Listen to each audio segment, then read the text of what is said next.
Señor Álvarez Sánchez Piñol, yo voy a dejar el corazón de Evictus para más adelante. Quisiera comenzar con algunas cosas generales de otros órganos de la novela. La novela comienza señalando que quien hace el relato, el protagonista, Martí Zuviría, es sometido a una enseñanza azarosa, tanto desde el punto de vista intelectual como físico. ¿Fue realmente así? ¿Era así la enseñanza de aquellos años? A ver, estamos hablando de los ingenieros militares de inicios del siglo XVIII. Así es. Para mí, descubrir que estos individuos existían fue un hallazgo narrativo, más allá de la historia, que de hecho soy antropólogo e historiador, ¿no? Sí. Pero como personajes históricos y personajes dramáticos, eran unos individuos extraordinarios. ¿Por qué? Pues porque en el arte, entre comillas, arte de la guerra de inicios del siglo XVIII, más que las batallas campales, lo importante eran los asedios. Y lo importante era cómo fortificar y cómo expugnar las ciudades. ¿Y quiénes se dedicaban a esto? Los ingenieros militares. Claro, todos los reinos del mundo iban como locos buscando sus profesionales que estaban súper bien pagados, ¿no? Porque eran estratégicos para cualquier país. Y ahí aparece la figura rutilante de Vauban. Vauban es un personaje que en Francia es muy conocido, fuera no tanto, pero fue un ingeniero que revolucionó el arte de fortificar y de expugnar. De hecho, Vauban publicó 2 libros que eran secreto de Estado, cosa, bueno, una gran ambición, ¿no?, para un escritor, Sí, que el Estado considere totalmente secretos sus libros. El primero trataba de cómo fortificar ciudades y el segundo de cómo expugnarlas. Claro, esto es maravilloso. ¿Cómo las defendemos y cómo las destruimos? Sí, o sea, era un pack, ¿no? Lo tenían todo. Y a partir de aquí, la parte privada de los individuos, de los personajes históricos, es lógico y legítimo que haga ficción, pero la parte pública es todo absolutamente cierto y documentado. Por ejemplo, en la enseñanza había la sala esférica. No, esa parte... esa parte, aclaremos. Pero aquí, aquí digo que la parte privada, eso me lo he inventado porque, a ver, literariamente imaginemos un tema más árido que la ingeniería militar de principios del siglo XVIII.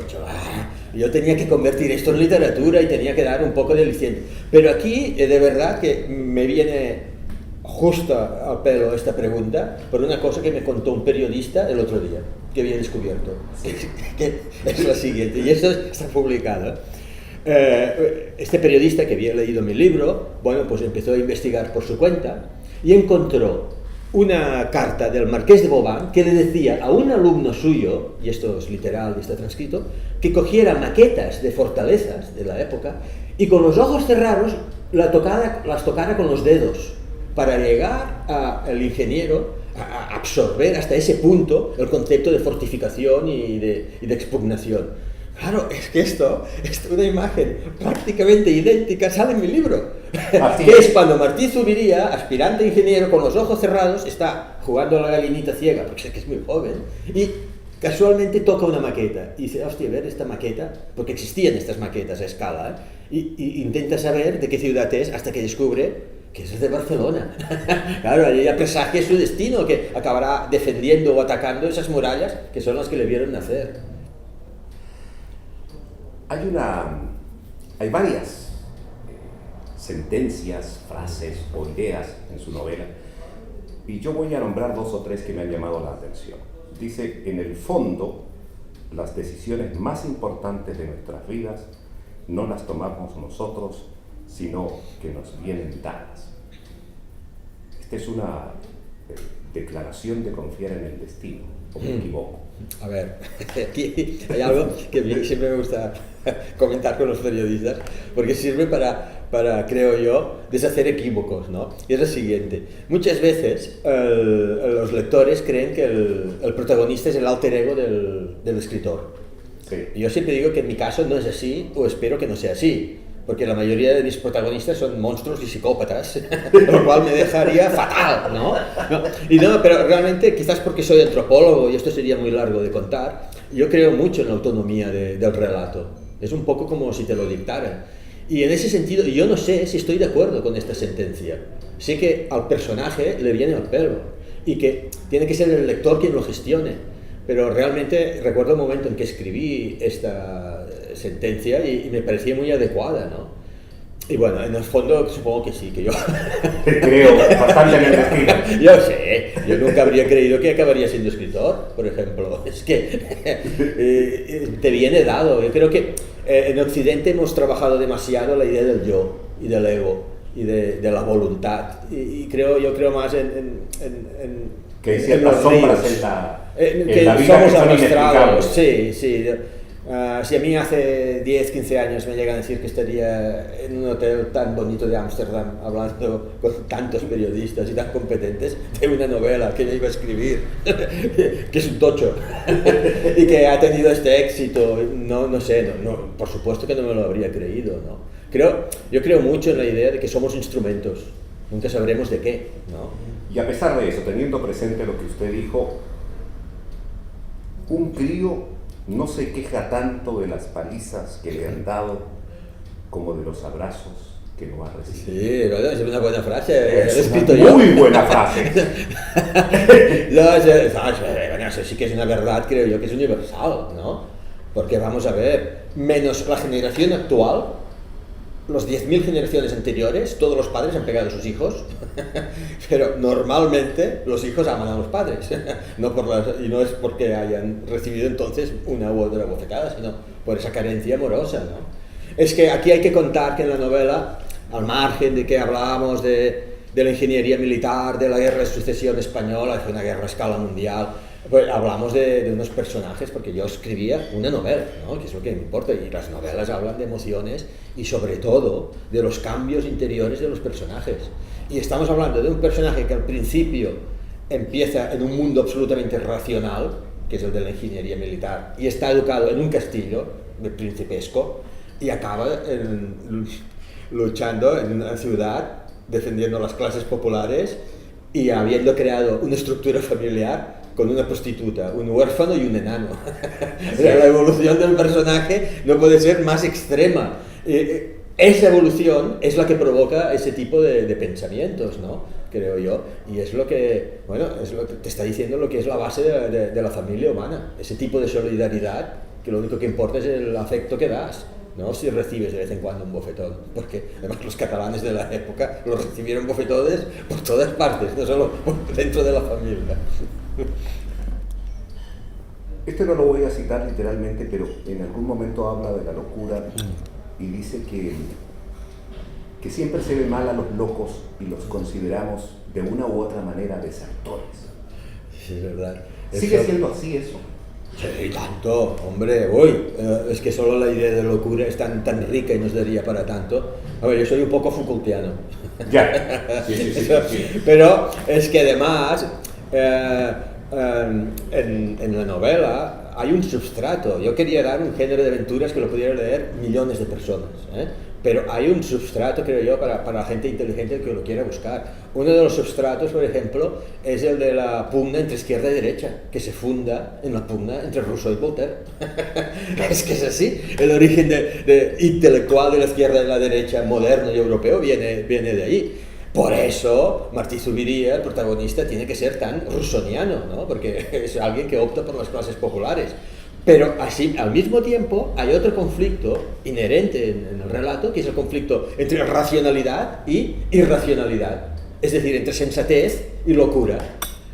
Lo sensato es ser un ingeniero, aspirar a las clases altas y olvidarte de la moral. Y lo que acaba haciendo Martí Zuviría es involucrarse en una causa absolutamente loca, porque no puede vencer, y con todos los agravantes de ser considerado un sedicioso y un rebelde, pero opta por eso. Hombre, y no solo aquí, fíjate que el libro de referencia del que habla Martí Zuviría, aunque creo que no se cita el nombre, es el Quijote, claro. Que es un alegato de la locura. O sea, hay un momento que Martí Zuviría dice, y yo creo que muy adecuadamente, dice que tuviera que resumir ese libro del Quijote, lo haría con una frase. De lo que habla el Quijote es de que la razón está en la sinrazón. Claro, porque el Quijote haciendo el loco, te demuestra cómo funciona realmente el mundo. Y eso es lo que, en última instancia, aprende Martí Zubiri en este libro, que el mundo no es lo que nos han dicho, ¿no? Sino que bueno, es algo que está más allá de las palabras. Ahora sí, señor Albert Sánchez Piñol, vamos al corazón de Victus. Qué coincidencia, dentro de una semana, dentro de 7 días, se conmemora el 11 de septiembre de 1714, caída de Barcelona. Sí, sí. Un año después de una firma de la paz, aquí cerquita, 20 kilómetros, sí, señor. En Utrecht, ¿verdad? Sí, señor, exactamente. ¿Por qué? Y esto se lo habrán preguntado desde el comienzo. ¿Por qué esto de Victus de 1714 tiene vigencia ahora? No, es increíble. Esto yo creo que André Breton lo llamaría el azar adjetivo, porque, a ver, yo sabía, era muy consciente de que el año 2014 en Cataluña se iba a celebrar el tricentenario de 1714. Y yo preveí, primero, que habría una luz de libros hablando sobre el tema. Y segundo, que yo nunca he querido que me acusen de oportunista. Este libro lo he estado trabajando durante más de 10 años. Así que hice el esfuerzo de sacarlo para no coincidir con la fecha 2 años antes. En Cataluña salió el 2012. Así es. Pero incluso así, ustedes no sé si están muy al corriente, el 2012 fue la primera grandísima manifestación soberanista. Estamos hablando de cifras de 6 ceros de manifestantes. Es que es una cosa monstruosa en un país de 7,5 millones. O sea, hay una cuestión que no puede estar más vigente y más bueno, en el día a día, ¿no? Y por mucho que yo me documentara, por mucho que yo quisiera hacer una cosa estrictamente fiel a los hechos de hace 300 años, es verdad, ¿ves? Los paralelismos están allí, es como si hubiera un espejo a ambos lados del tiempo, ¿no? A 300 años están, donde los hechos del 1714 se reflejan en el 2014, o al revés, es que ya no sabes, hay un punto mágico en la literatura. ¿Cuáles hechos? Por ejemplo, digo que salió en el 2012, ¿eh? Sí. En el 2012, la cúpula de todos los partidos políticos catalanes tenía una posición respecto a lo que allí se llama la cuestión nacional. ¿Qué grado de autogobierno quieren los catalanes? Sí. Y la mayoría de los partidos eran, por así decirlo, autonomistas. El día siguiente, y esto demuestra el poder del pueblo, el día siguiente de la manifestación, las cúpulas de todos los partidos políticos cambian la postura, porque claro, es el pueblo que nos está empujando hacia una dirección, y en última instancia los políticos acaban haciendo lo que la gente les pide, ¿no? Bien, el año 1713 Esto sucede normalmente cuando estamos grabando. Ah, sí, no. Está muy bien, ¿no? Es el tiempo. Estamos hablando del tiempo y quiere intervenir, es decir, que él es el protagonista de una novela histórica, ¿no? Pero decía usted, sí, 2012. Yo solo decía que al mismo tiempo de que en el 2012 se produce ese cambio por una presión popular de las clases dirigentes catalanas, en el 1713, cuando los borbónicos, el ejército borbónico se acerca a Barcelona, el Parlamento catalán tiene que decidir qué hacer. Si resistir o rendirse. Y las clases dirigentes votan por rendirse, pero la presión popular, la Cámara del Senado popular, los obliga a cambiar la posición. Eso, y cambian en 24 horas, los dirigentes catalanes dicen, bueno, pues que la gente quiere esto, vamos a caudillarlo, vamos a hacer lo que la voluntad popular quiere. Luego hay otra cosa, la gente constantemente me repite, incluso por la calle, ¿no? De que sale en el libro y tristemente puede ser un paralelismo con la actualidad. Y es que la novela yo no quería en absoluto que fuera un panfleto, porque era muy consciente de sus repercusiones en la actualidad. Y no es una novela de corte romántica, ni muchísimo menos una novela de catalanes buenos contra castellanos malos, no, en absoluto. Así que quien más se critica en este libro, por supuesto, se critica a las autocracias absolutistas de Francia y de España, porque eran unos reyes horribles, pero quien más se critica es a las clases dirigentes catalanas de aquel momento, que traicionaron la causa popular, y es algo que está perfectamente documentado en los documentos históricos. Bueno, pues la gente siente mucho recelo hacia sus políticos y constantemente te está diciendo una frase muy catalana: aquests ens la fotran, estos nos traicionarán, ¿no? Por decirlo de alguna vez. Y fíjese usted que constantemente salen cosas así. La última, hace 4 días, bueno, del expresidente Pujol, que esto no, déjalo. No, por favor, adelante. A mí que me interesa mucho. De hecho, es que esto está muy marcado en la novela, porque incluso el pueblo catalán en la novela tiene una expresión para referirse a las clases dirigentes catalanas, es los felpudos rojos.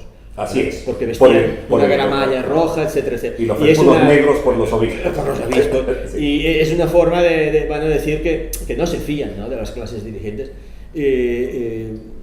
Eso, bueno, pues ya digo que hay estos paralelismos, ¿no? Pero usted estaba diciendo de Pujol, me interesa mucho. No, hombre, lo que sabe todo el mundo, eso ha sido una gran decepción, que un hombre que durante 30 años ha estado diciendo a todo el mundo que hay que ser honrado y trabajador y ahorrativo, hostia, sí, ahorrado. Dices, pero claro, yo por mucho que trabaje, mi padre por mucho que trabajó, nunca pudo ahorrar nada de esto, y menos en Andorra. Es una gran decepción, ¿no? Más que, es muy curioso que use yo esta palabra, que estoy seguro que la inmensa mayoría de catalanes me justificarían, ¿no? Es decepción, de decir, de confianza traicionada, creo yo, porque ya sabíamos que había muchos políticos corruptos, en todo el mundo hay gente corrupta, pero Pujol significó algo más que un político, hizo cosas buenas realmente, gestionó la restauración del autogobierno catalán, hizo un sistema educativo, un sistema comunicativo que aún está vigente. O sea, una cosa no quita la otra, pero bueno, él y bueno, muchos de sus colaboradores han acabado en prisión, porque por estafas y cosas así, y es muy triste. Lo que ocurre es que esto no tiene que ocultarnos también la otra parte del asunto. Es que, qué casualidad que todos estos trapos sucios de Pujol hayan salido justo cuando Pujol, después de 30 años de ser el baluarte del españolismo, porque es que lo ha dicho millones de veces, sale ahora, ¿no? Ahora que el hombre se ha pasado al independentismo. ¿Recuerdan lo que decía antes de que los políticos acaban siguiendo a la gente, porque si no, no son nada sin ellos? Pues al final Pujol se ha pasado al bando soberanista. Y vaya, aparece ahora todos estos papeles. Qué casualidad, ¿no? O es azar objetivo, que diría Bretón, o es que el gobierno español hace lo que sea para subvertir un proceso básicamente democrático, porque lo que está pidiendo la gente es votar, y aprovecha cualquier cosa para sabotearlo, ¿no? Cosa que también es muy triste, porque este es el poder al cual los ciudadanos catalanes y españoles se tienen que enfrentar, ya, ¿no? Es muy desagradable vivir, bueno, bajo estas circunstancias. Todo el mundo sabe, por eso sería una estupidez preguntarle a usted si es soberanista, pero no lo es preguntarle hasta qué nivel es soberanista. ¿Yo? Sí. Bueno, yo lo he sido toda la vida. Sí, pero ¿hasta qué porcentaje? ¿Porcentaje? Sí, ¿sabe por qué se lo pregunto? Porque dicen que la posición más racional, más comprensiva, más justa, sería buscar una solución dentro y no fuera. ¿Pero quién lo dice esto? Los españoles. Pero, claro, en el sentido de que sí, preservación, mayor autonomía, mayores cosas pero no que se salga Cataluña de España. Bueno, pero... Por eso te preguntaba lo del porcentaje, a eso me referí. A ver, es que los porcentajes, yo creo que quien mejor los examina son las urnas. Ahora la demanda soberanista es que se vote. Y a partir de aquí ya se verá, pero es que a mí me parece...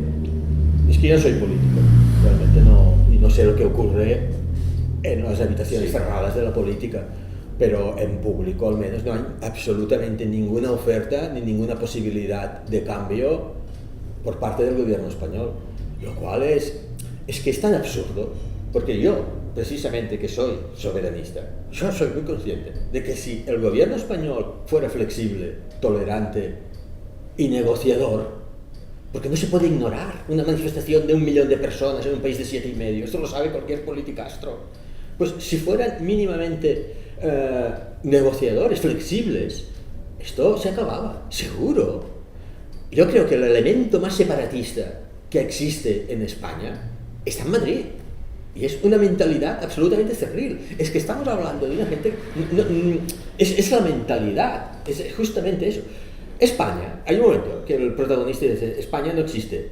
Así es. Para los extranjeros hay algo que no es un sitio, es un desencuentro. Es un desencuentro. Y yo creo que eso sigue vigente. En 1714 existía un modelo castellano político y un modelo catalán. Eso está constatadísimo. Las instituciones castellanas se regían por una frase de filosofía política. La palabra rey es ley. En cambio, en Cataluña, los historiadores llaman al sistema que había republicanismo monárquico, porque tenían un rey subordinado a las autoridades locales. ¡Hombre! Esto eran dos modelos. Esto es lo que estaba en guerra. Y ahora voy a ir a la respuesta, porque no era una guerra étnica. Es muy curioso esto. No era una guerra de castellanos contra catalanes. Sí que era una guerra de Castilla contra Cataluña, porque eran dos modelos antipódicos. De hecho, el dirigente de las tropas catalanas era un castellano, y a los catalanes les parece la cosa más normal del mundo, cosa que a mí me parece además muy novelesco. Que Villarroel sea castellano. Sí, y a nadie le pareció no tuvo ningún inconveniente. Bueno, pues yo creo que ese conflicto no se ha resuelto en absoluto. Y que si simplemente hubiera un poco más de respeto hacia las instituciones locales, hacia la lengua y la cultura local, se desarmaría el independentismo. Pero es que no ocurre así. Es que no ocurre así, por muy triste que sea decirlo. Es decir, solo hay que ver las últimas leyes. Ahora, en pleno chubasco soberanista, al ministro de Cultura se le ocurre hacer una ley en que si en una clase catalana de 30 alumnos aparece un niño que no sabe catalán, todos tienen que hablar en castellano. O sea, las clases tienen que hacer en castellano. O sea, ¿usted cree que eso es una forma de desarmar políticamente al separatismo? Los mismos líderes secesionistas te dicen que su mejor altavoz son el ministro de Cultura y el portavoz del gobierno español. Porque te están diciendo estas locuras día tras día. Es que, vamos, hombre, es que mi familia viene de algo que aquí ya es absolutamente desconocido, que es una franja culturalmente catalana hablante dentro de Aragón, es decir, fuera de la frontera administrativa catalana. Pero allí siempre ha sido, los pueblos, la gente habla catalán. Bueno, dentro de Aragón. El gobierno autonómico aragonés hizo una ley de lenguas donde ni siquiera se dignó a reconocer que existe el catalán. Le llamó la PAO. Es que prefiero reír que llorar, pero estamos hablando de que la catalanidad tiene que gestionarse ante un gobierno absolutamente negacionista y liquidacionista. Para ellos siempre ha sido un problema la catalanidad, y si pudieran la barrerían y ya está. Yo siempre digo que una de dos, respecto al tema de las minorías culturales, una de dos: o España es una Francia fracasada, o Francia es una España exitosa, en el sentido de que Francia ha conseguido barrer todas estas diferencias culturales, que si los bretones, que si los vascos, que si los catalanes, pero es que les ofrecía algo a cambio. Les ofrecía un poder simbólico, que era la bandera y la república, les ofrecía la libertad, la igualdad. ¿Y qué es lo que ha ofrecido a España a cambio? La selección española de fútbol. Es así. O sea, muy bien, negociemos, pero para negociar, lo primero que se exige es que el otro bando te legitime como bando negociador, y no lo hacen, porque su postura es decir que no existimos como ente, los catalanes, como ente de sujeto político soberano, claro, que es, en fin. Pero yo no quiero hablar de política, es que es muy curioso como... Le confieso que mi ignorancia sobre el tema, pero lo que no logro todavía entender plenamente es por qué esto que usted ha llamado este chubasco soberanista de hoy. ¿Por qué? ¿Por qué ahora? Pues mire, es muy fácil de contar a la gente de fuera. A ver si, bueno, de hecho es muy difícil. No, pero había un proceso que empezó con la muerte de Franco. Con la muerte de Franco, el Estado central se sintió muy débil y tuvo que conseguir algo bueno, que es un pacto con diferentes fuerzas políticas, desde la izquierda hasta el nacionalismo, que es una palabra que no me gusta nada, vasco y catalán. Yo no soy nacionalista, no me gusta esa palabra.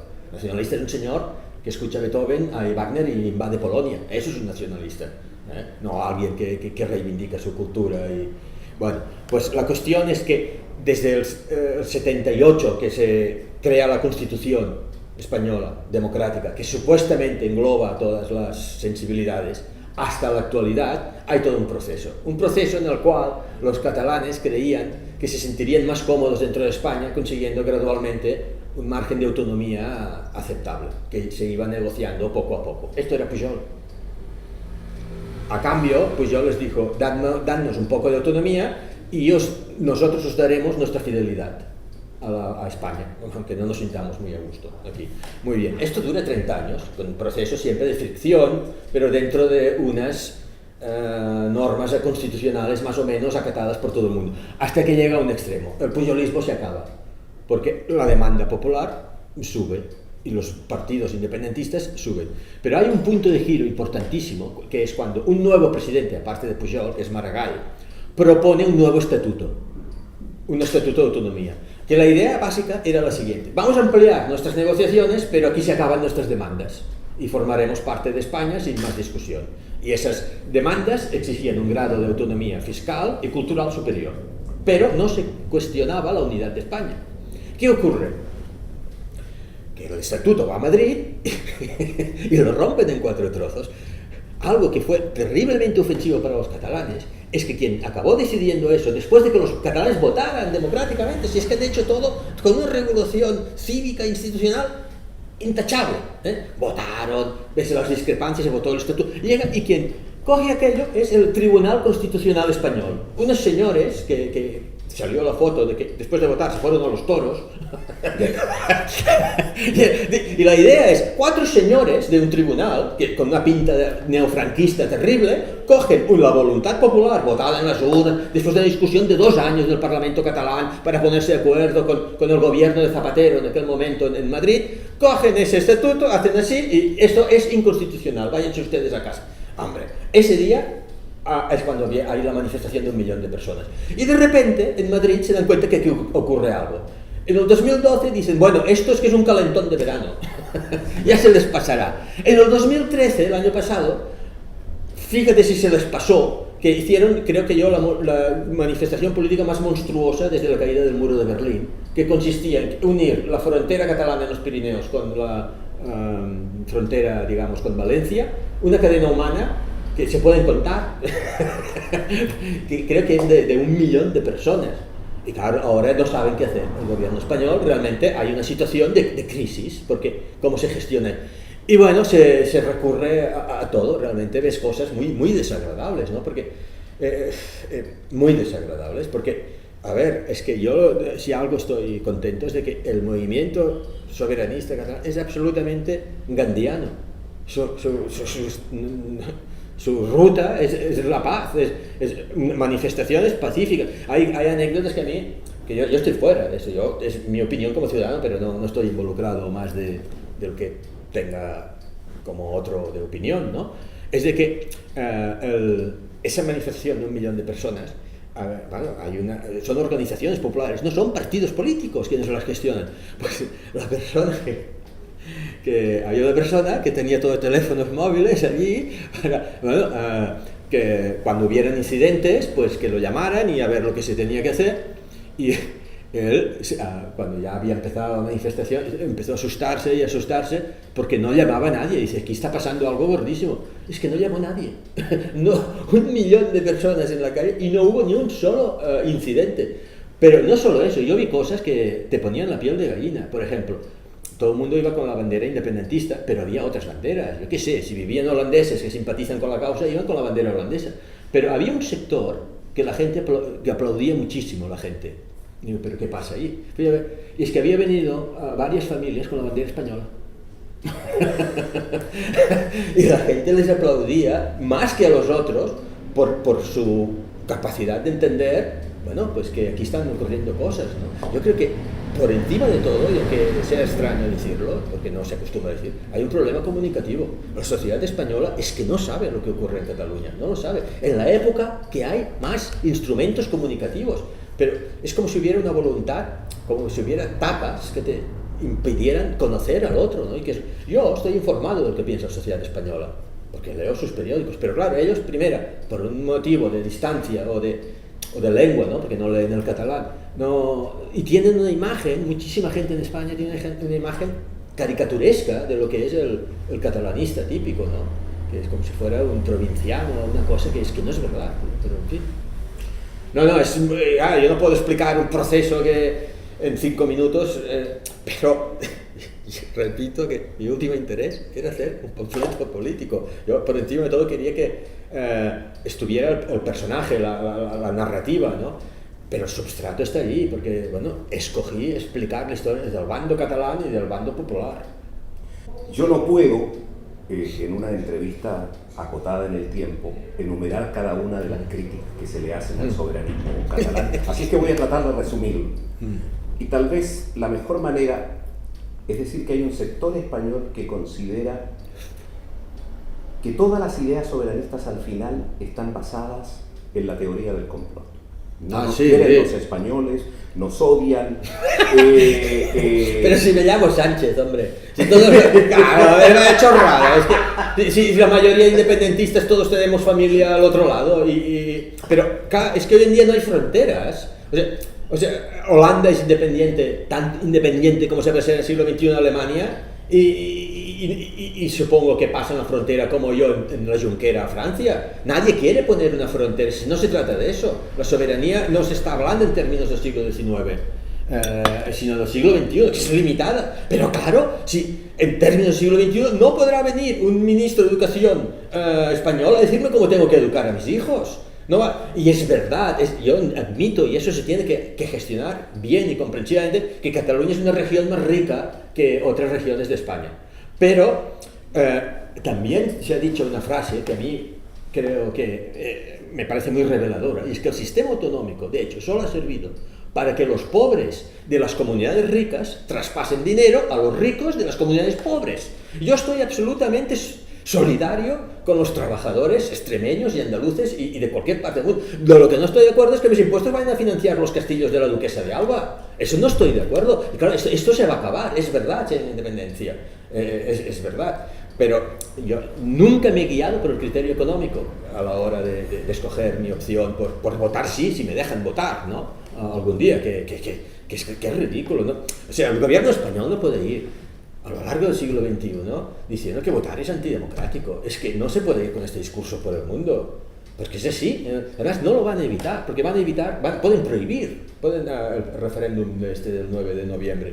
Pero da igual, va a haber otras elecciones autonómicas y van a volver a ganar los soberanistas.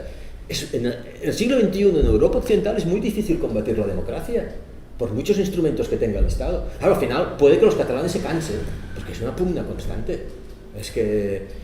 pero bueno, así está la cosa. Decías un totalitario, que era un complot. Claro. ¿Pero qué quiere decir un complot? Que los catalanes piensan que España está... que hay un complot en contra de Cataluña. Eso es lo que estaba diciendo. Sí, es verdad. A ver, yo entiendo muy bien ese razonamiento. Pero también me gusta decir que lo peor que le puede pasar a un paranoico que cree que le persigan es que le persigan.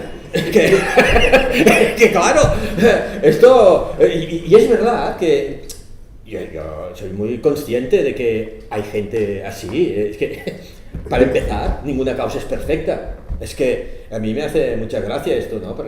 El segundo, que ha habido, pero justamente era el nacionalismo pujolista el que usaba este argumento con más énfasis para mantener un malestar constante que les beneficiaba. Es decir, por un lado, iba atizando la idea de que España nos acosa y tal, que es un pósito de verdad muy realista, ¿no? Pero por el otro lado, iba diciendo al gobierno español de turno: nosotros somos la garantía que esto no va a pasar de aquí. Claro. Los socialistas españoles tenían una frase que me gustaba mucho, que decía: contra Franco vivíamos mejor. Porque todo estaba más claro. Hay muchos soberanistas catalanes que decimos: contra Pujol vivíamos mejor. Es que es un tapón que ha caído. Y eso es para mí, el gobierno o los poderes españoles no acaban de entender que cuando sacan estos trapos sucios de Pujol, lo único que hacen es demostrar que, que ellos no lo sabían, ¿no? Que Pujol, pero supongo que era muy fácil gestionar el control de unas élites catalanas cuando las tenías controladas financieramente. Ahora esto se les está cayendo. Los que suben, ¿ustedes han visto al líder de la izquierda independentista catalana? Así. ¿Ustedes creen que ese señor tiene millones en Andorra o Luxemburgo? Claro, ¿cómo lo desacreditas? Pero bueno, ha de ser, es muy triste vivir en un estado que usa sus recursos para investigar a líderes democráticos y esto está ocurriendo, o sea, lo sabemos todo el mundo, ¿no? Es que ay.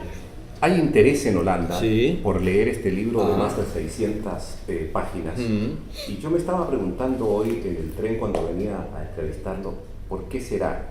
Sabe que la gente en general es muy mal pensada y los periodistas más. Mejor, es su trabajo. Y yo creo que no sería extraño que a los holandeses les interese porque todavía tienen cuentas pendientes y cuitas con los españoles. ¿Sí? Es que no conozco yo Holanda, pero, hombre, después de una guerra de 80 años... Algo les debe interesar, ¿no? Algo... No, hombre, o sea, todo esto que estamos contando ahora es simplemente mi perspectiva de ciudadano, no de nada narrador, no. Porque... pero yo me doy cuenta de que aquí es más fácil comunicar, ¿no? Porque, bueno, todos los estados pequeños supongo que sienten más recelos de los estados grandes. Y muchas veces, pues por una experiencia histórica. Lo de la presencia española en Flandes hace muchos siglos que ocurrió, pero esto también, y está vivo en la memoria de los catalanes, y lo ha estado siempre. O sea, yo leía autores del siglo XIX, autores catalanes del siglo XIX, que escribían sobre el asedio del siglo anterior, y te decían, en el prólogo, el autor te decía, es que cuando yo era un niño, en las calles jugábamos, claro, no jugaban a indios y vaqueros, jugaban a austriacistas y borbónicos. O sea que el asedio fue tan bestia que dejó un pósito de memoria en los catalanes. No me extraña que esto ocurra en otros sitios, ¿no? Y que, bueno, es que invadir países es feo. Normalmente deja mala memoria. Es que es así. Con esto yo concluyo, señor Albert Sánchez Piñol.